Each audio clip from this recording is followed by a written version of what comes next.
Next week, we got Emergence Part 2. And this week, we were only informed about 4 match cards, 4 events that are going to be happening for next week. So we're going to give you guys our predictions on what we think is going to happen.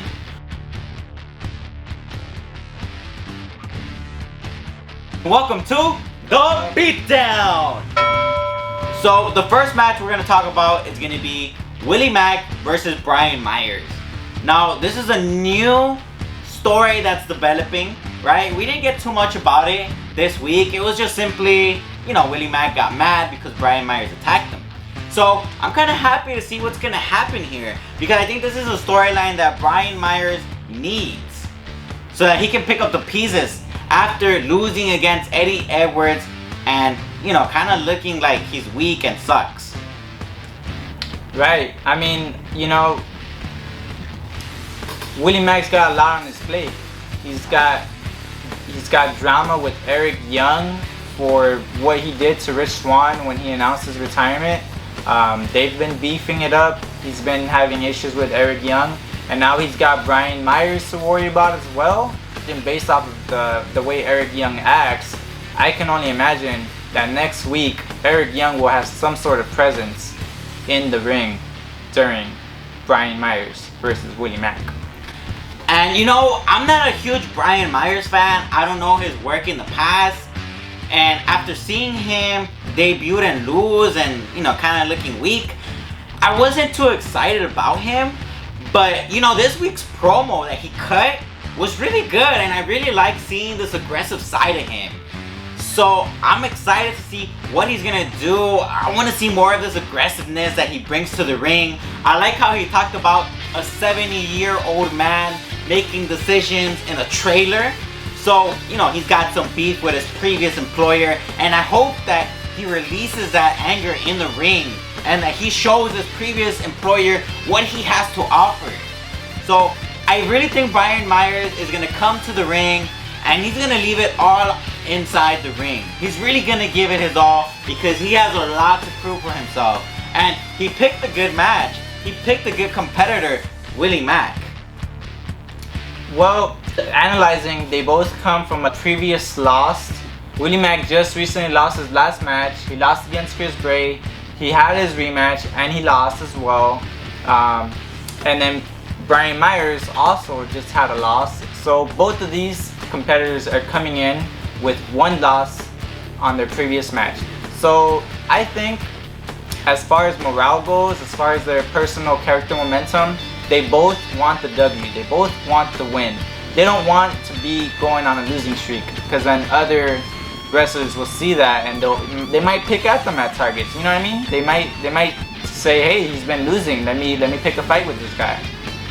So for next week, I'm excited to see the action in the ring. I can't wait to see what Brian Myers is going to show us, how he's going to go up against Willie Mack. I really hope we see that aggressiveness that we saw this week in the promo, and I kind of want him to win against Willie Mack. I want Willie Mack to win because Willie Mack needs to win. I don't want him turning into the one that's on the losing streak, the one that everyone is beating. I want him to come out of this hole that he's been going into.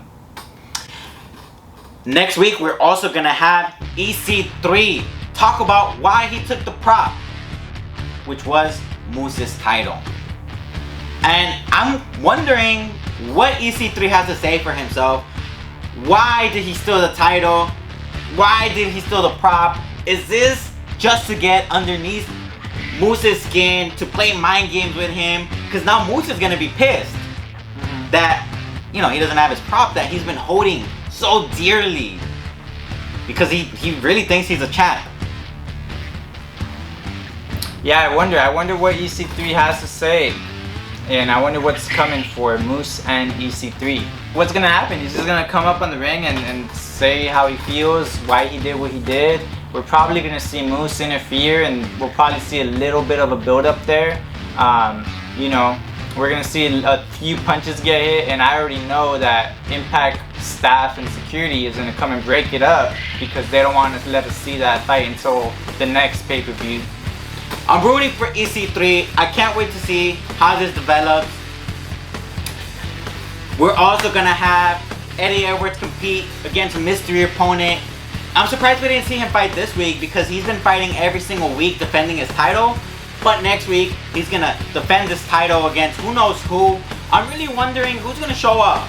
You know, because all the wrestlers that they were building up, you know, to show up from other companies, they've already been used. So I wonder who's gonna get the opportunity to go up against Eddie Edwards. This is really, you know, anybody in the locker room could come out and challenge.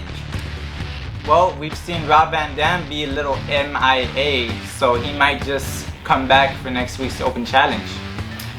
It's really a wild card. There's so many people on the roster that I don't know who's gonna get this opportunity, but hopefully it's someone that we haven't seen in a while and someone who deserves a shot at the title. Or do you think that Chris Bay is gonna be next week's open challenge? He might be mad, you know, after coming from a loss. He could be, but I don't know. This is really a tough one to call. Too many people on the roster. I feel a lot of people deserve a shot, but we'll see who shows up, who takes the initiative to come out. You know, I wouldn't be surprised if Havoc is the open challenge. I think she'd be a great competitor. I think she might be the next face of the World Championship. And we have the main event that I'm so excited about. I can't wait to see Deonna Purrazzo versus Jordyne Grace. It's a 30-minute Iron Man match, and we never really see these matches when it comes down to knockouts. And I can't wait to see what these two competitors throw in the ring, what they show us. Deonna Purrazzo, the aggressiveness that she's gonna bring to the ring. She is just gonna dominate the match. She's gonna use that submission that she loves, and I really hope she comes out as the winner. You know, I gotta go with Jordyne Grace. We all know that. I always go with Jordyne Grace. I think she's gonna win. She's gonna get back that title, and she's gonna come back because, you know, we were kind of like not seeing her through the whole pandemic, and I guess she wants to, you know, she decided she's gonna come back on the Impact Zone, and she started wrestling, defending her champion. I think she's gonna get it back, and I think it's gonna be a great match. I think Jordyne Grace is gonna pin Deonna maybe like 6 times, and I think Deonna Purrazzo is gonna pin Grace, pin or submit, maybe about 4, maybe 5 times. But I think Jordyne Grace is gonna come out on top. And there's gonna be so many bragging rights because this is a match where it's a point system, right? So if you get a pin or a submission, that's 1 point. So I imagine Deonna Purrazzo gets 10 points and Jordyne Grace only gets 2.